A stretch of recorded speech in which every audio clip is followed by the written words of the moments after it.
Hey, I'm Aria. Let's make Excel Excel. Today, the LEN function. It counts the number of characters in a text string, spaces, punctuation, and all. Small function, but it pairs beautifully with other formulas. Two real examples coming up. First up, the simplest case. We point len in a single cell and let it count. Type equals len, open paren, $B$2, close paren, hit enter. B2 holds the name Charizard. Len counts every letter, Charizard,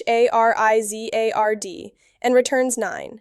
Spaces would count too if there were any.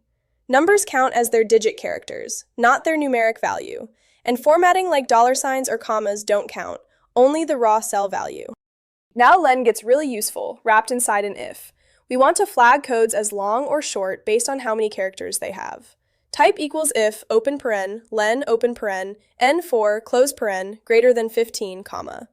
If the test passes, we want quote, long code, quote. Otherwise, quote, short code, quote. Close the outer paren, hit enter.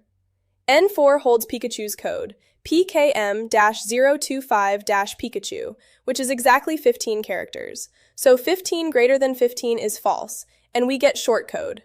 This pattern works for any length-based validation, name fields, ID codes, password rules, whatever.